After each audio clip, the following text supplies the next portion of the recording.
Hello students, let's continue with our discussion of chapter Human Beings and Nature. The specific objective of today's topic is green politics.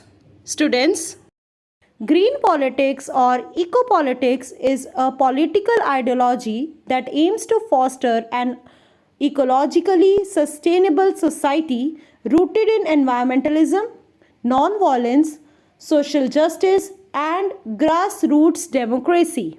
Now let's start with the discussion of green politics in Germany, which is also known as Green Party.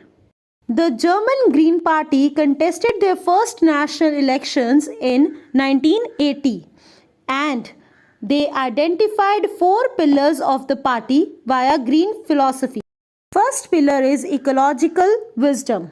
Ecological wisdom can be defined as whatever we take from the earth, we must give back to the earth.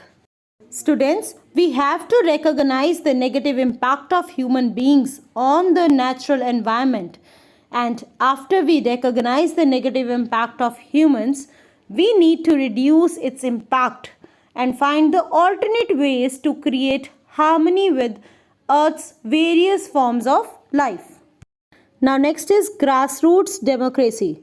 Students, it includes designing the political processes where the decision making authority is shifted to the lowest geographic or social level of organization.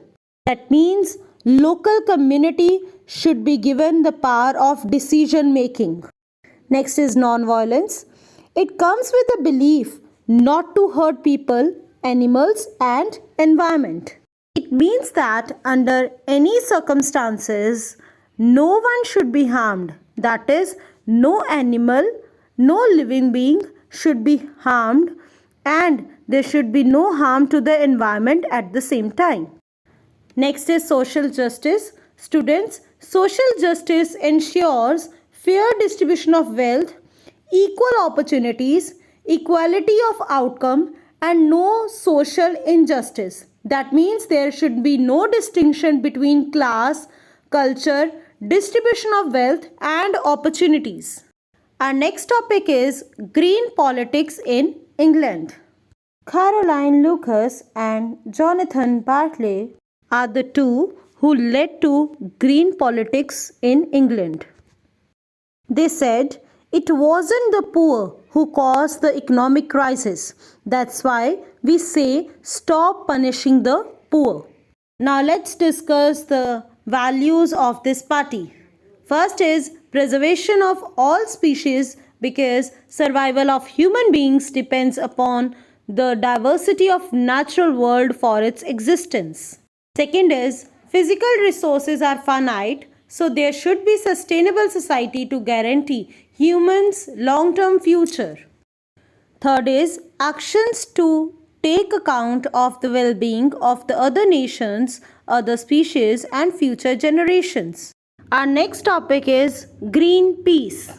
Students, Greenpeace is a non-governmental environmental organization with offices in over 40 countries and has its headquarters at Amsterdam, Netherlands.